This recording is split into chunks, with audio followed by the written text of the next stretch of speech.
In an ancient and picturesque village, there lived a princess named Nagore, who was the firstborn child of King Chandal.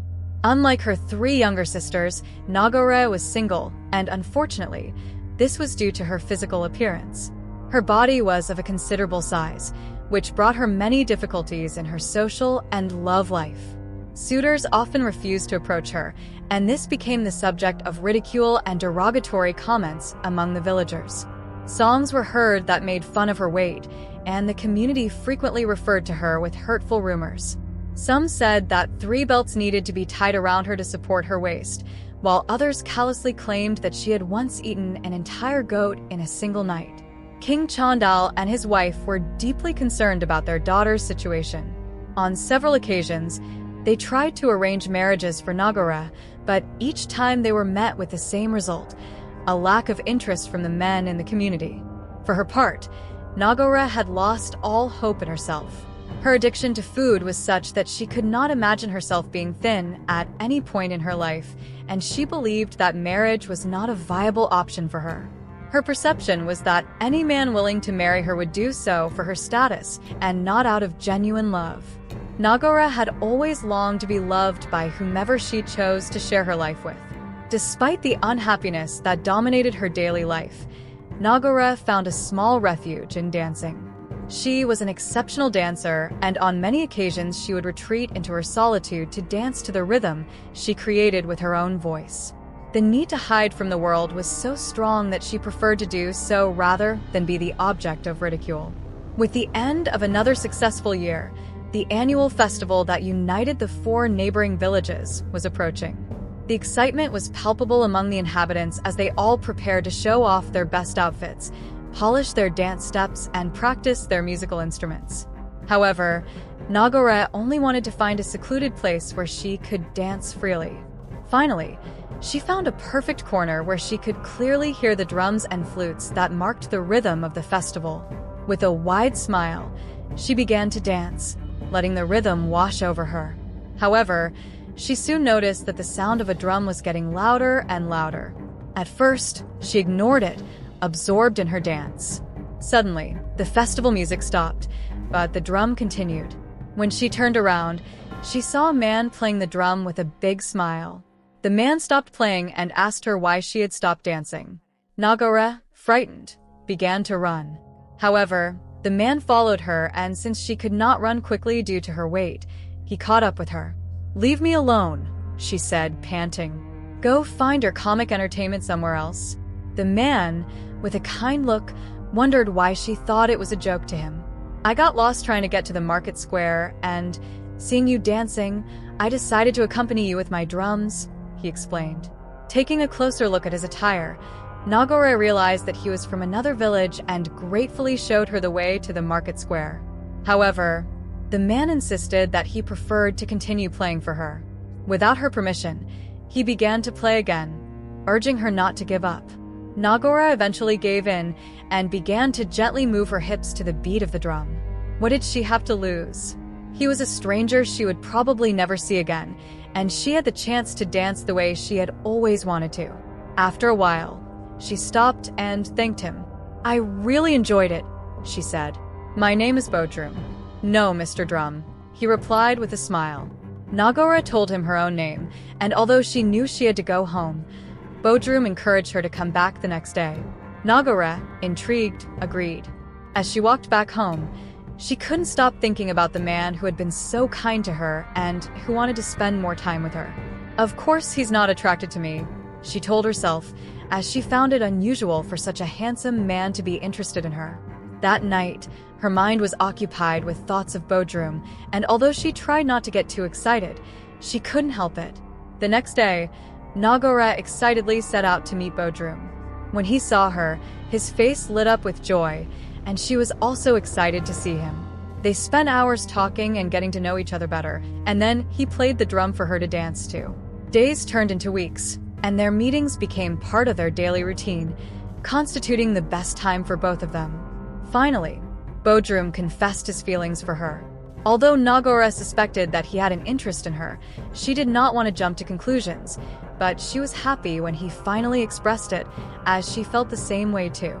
Bodrum proposed that she meet his parents on the next market day, and Nagore, excited, quickly informed her parents that a man from a neighboring village would come to ask for her hand in marriage. King Chandal and Queen were overjoyed, never having imagined that such a day would come. However, happiness was soon marred by calamity. A week before the meeting, an airborne disease spread through the 4 villages and their surrounding areas. To prevent the spread and death of more people, each village closed its borders and its rulers ordered people to stay at home. Nagore felt sad at the thought that her future husband would not be able to see her during this time. To make matters worse, soon after the borders were closed, she contracted the disease. For 3 long months, she struggled to stay alive.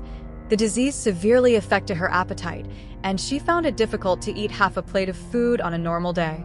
Eventually, a herbalist discovered the cure for the disease, and people slowly began to recover. When Nagore finally fully recovered, her first discovery was that she had lost a lot of weight. She couldn't believe it. She was almost as thin as her 3 sisters, something she had always dreamed of. However, it wasn't just her weight that changed. Her face became more defined and her beauty became apparent even to those who had previously ignored her. Nagore noticed that wherever she went, men were staring at her with admiration, including those who had previously ignored her. Among them, wealthy men began to approach her to discuss marriage. Suddenly, she felt on top of the world, and she began to think that perhaps she didn't need Bodrum anymore. Finally, the borders opened, and Nagore went to her meeting place with Bodrum, certain that he would be there waiting for her. When Bodrum saw her, he almost didn't recognize her. "Wow, my princess. I missed your beautiful smile," he told her. However, Nagore ignored him, feeling too beautiful and powerful to be in his presence. Bodrum thought she was just acting that way because of how much she had missed him, so he started playing the drum for her to dance to. But she disdainfully replied to stop making noise. "Mr. Drum, I'm not interested in what you're playing. I just came here to tell you that I'm no longer interested in marrying you," she told him coldly. Bodrum was alarmed by her sudden change of attitude. "I know you've never been with a princess before. That's why you're always smiling like a goat," she told him before leaving, warning him never to approach her again, as she believed they were no longer on the same level. Weeks passed, and Bodrum continued to send messengers to Nagore, trying to change her mind, but she ignored them all. Instead, she enjoyed the attention of the long line of men who wished to marry her. One day, Nagore had a brilliant idea. She decided to organize a wrestling competition for all the eligible bachelors in the village. Whichever man emerged victorious would be crowned her husband. The competition was a grand event that attracted the attention of many people. Even royalty and wealthy people from neighboring villages were invited. Meanwhile, Nagore stayed at home for the next 4 months, receiving beauty treatments to impress her suitors. However, she did not realize that illness had been responsible for her weight loss. Her old eating habits remained intact. So, while Nagore was at home, she continued to eat in large quantities, and little by little, she began to regain the weight she had lost. When the day of the event finally arrived, Nagore had returned to her previous size and weight. She felt disappointed with herself and tried to cancel the competition, but her father refused. "I am sure that you will find a suitor no matter your current situation," he assured her. On the day of the competition, rich men, warriors, farmers, merchants, and many bachelors made their way to the village school, ready to win Nagore's heart. However, when she was called to greet her visitors, the men looked at her with surprise and disappointment. She was not what they expected, and one by one they began to walk away, returning to their homes. Nagore had never felt so embarrassed. As she was about to leave, her eyes caught a familiar figure. It was Bodrum, but not the Bodrum she knew. He was dressed like a member of royalty, very different from the simple clothes he usually wore during their encounters. They looked at each other for a moment, and a voice interrupted their silence. "My prince, your father is ready to leave now," one of his servants told him. Like Nagore, Bodrum was also royalty. His father was the king of one of the 4 villages.